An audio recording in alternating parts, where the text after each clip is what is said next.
Ashes to Rubies, live stream, podcasting, all that stuff on a Monday morning. It's almost the end of February. Spring is around the corner. Any tips for anybody today, Monday? What tip would you give your former self? Tip. I don't know. A tip for myself. A tip for my former self. For today. Don't take everything so seriously. That's very good. Yeah, I think my tip would be don't prove yourself today, John. Little John, no need to prove yourself. Oh, cute. Yeah. It's hard to do, though. Like, how do you do that? Like, you just disengage from, who knows? Just don't prove yourself. I realized my whole life I was trying to prove myself, and it was in competition with the world around me. Hard stuff. That'd be hard to live with, eh? Could you imagine that? I can't imagine what that would be like to live with. I don't know. Do you feel like, as a partner to me, do you feel like you're really fortunate? Having experienced having to live with that and then coming through on the other side. Yeah. Like, are you like... Do I feel fortunate that I lived through it? And yeah. No, to have me as a teammate today. I'm feel very grateful that you are humble and willing to learn and grow and be honest about yourself. I feel like you're saying it's been a lot of work. You know, when you play like pickup hockey and you're okay, you don't know this, but when you play pickup hockey, sometimes you throw all the sticks in the middle and they split it up. Mm-hmm. And then all of a sudden you get this young, 15-year-old kid, and he's skating circles around everybody. And you're like, man, we're fortunate to have this kid on the team. Sometimes I feel like that. I feel like that's how I am in our relationship. I don't think I'm always seen that way. And I think I'm delusional half the time. Like, I think that you are so lucky to have me on your team. Who are you? I'm the young kid that's like a almost professional hockey player. Oh. And like, I'm playing outdoor hockey, and you're just fortunate to have me on the team. Yeah. I can live my life. I can live a day like that. Like, all the work that I do, the extra dishes, I know. The putting away of stuff, the reminding you to do stuff. Yeah, I know. I know. So the pride and the ego is really what we're trying to face in recovery. So welcome to Monday morning, where we don't want to get in each other's way because of our pride and our ego. And insecurity is just as much pride as...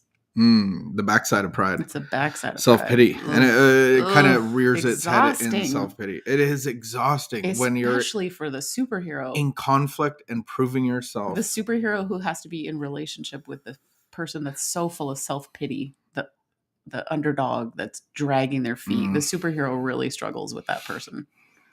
We do. I mean, and that's the beautiful thing about recovery, is that we have spiritual practices and principles and activities that help us stay close to God, to keep our ego in check, for us to die of self on a daily basis. Do you think we're going to enjoy today?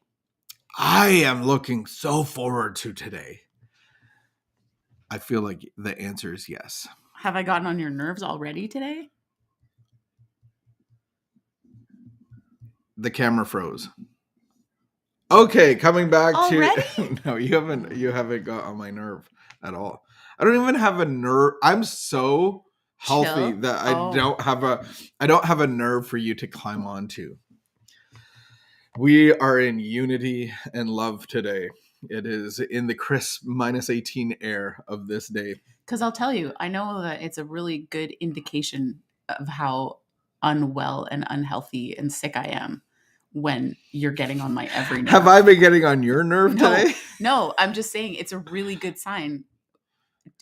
When someone is getting on my every nerve, I need to look inside and say, like, what is wrong with me? I am a sick person. I think the world around us could get on our nerve. It's like, am I in a place of nerve neutrality that nothing around me will bother me?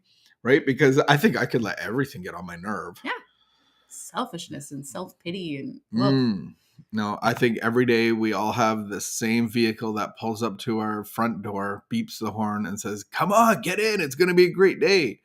and it's the limousine of fear. And so I think this is part of battling that process of that spiritual unrest, that spiritual issue that we can all have, that tension, that anxiety within us, is we do a morning meditation, we do our own prayer and meditation, and that's why we do this as a couple. And we just thank you for joining us this morning. So it is February the 28th, and your turn to read. All right. We are advised to detach our minds and emotions from the problems created by alcoholism. The isms. This does not mean detachment from the alcoholic, who needs our loving understanding. When I learn to disentangle myself from a difficulty, it will be easier to think it through.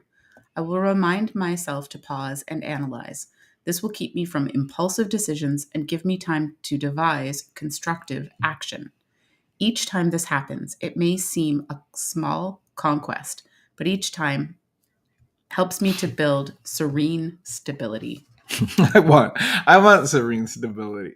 I don't really know what that means, but I want it. Oh, sounds lovely. Today's reminder: I look forward to the time when I can say with confidence, I became able to cope with the realities of my life. A true sense of reality comes only when we can put all the elements of our lives into the correct perspective. God, guide my thoughts and let these guide my actions. When you said that, the serene stability, I thought of like a real windy day and a big oak tree that can stand up to the wind. But it's really hard in reality when the wind's blowing to not get your leaves ruffled. This weekend, my friend called and the vehicle wasn't working properly. And there was an emotional time. And then I found myself getting involved in it.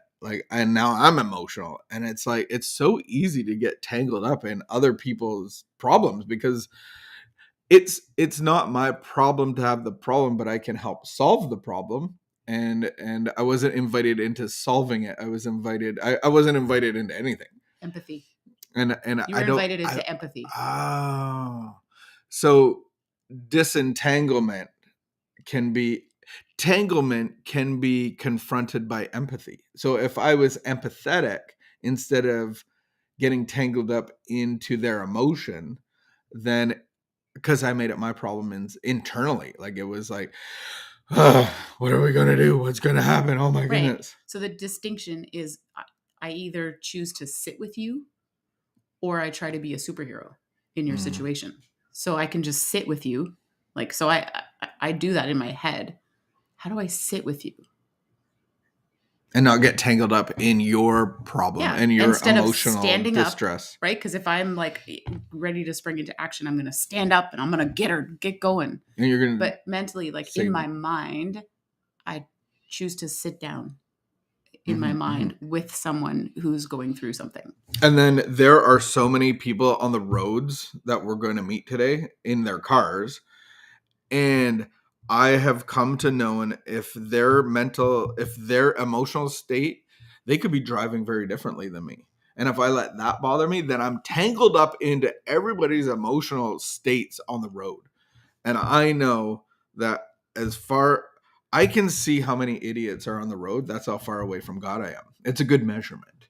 I don't exactly know what the measurement is, but when I get to maybe it's just one idiot, how far away from God am I actually? Am I being empathetic, or am I being tangled up in their anxiety or whatever's going on in their lives because they might be distracted? They might not be doing exactly how truck driver John thinks that everybody should be driving. And then I'm looking at you're jeopardizing my safety and your safety. And you're it always baffles me when people are so affected by the drivers around them. I don't understand that. I'm in my vehicle and I rarely feel affected by other drivers. Remember, you affected somebody so traumatically that they got out of their car, knocked on your window, and told he started coming towards me, and I was like, but it's because I had the high beam. I was driving a different vehicle. I had the high beams on, and I didn't realize. But that really affected that. I was like, oh wow, that person was, and I knew he was like upset, and I couldn't for the light, and I was trying to figure out, I was like, I have my lights on, like, and yeah. But see, that is how unaware that we can be, that we're affecting the world around us. If I'm not in fit spiritual condition, I can have my high beams on all day and everybody's like, and then I'm like wondering, why is everybody so like, oh my goodness, they're so agitated all the time. I really like the prayer at the end. It says, God, guide my thoughts and let these guide my actions. Amen. We leave you with that. I think we could include feelings in there too. Feelings, God, guide my thoughts and feelings. Emotions. And I don't want my feelings to guide my actions, but I do want my thoughts to guide my actions. Mm-hmm. Take my feelings captive, guide my thoughts, and let these guide my actions. Amen. Thank you for joining us. Have a blessed day. Go and go in peace. Go and don't get tangled up in other people's business. Empathy, that was the key. So that's a good meditation today. How do I disentangle?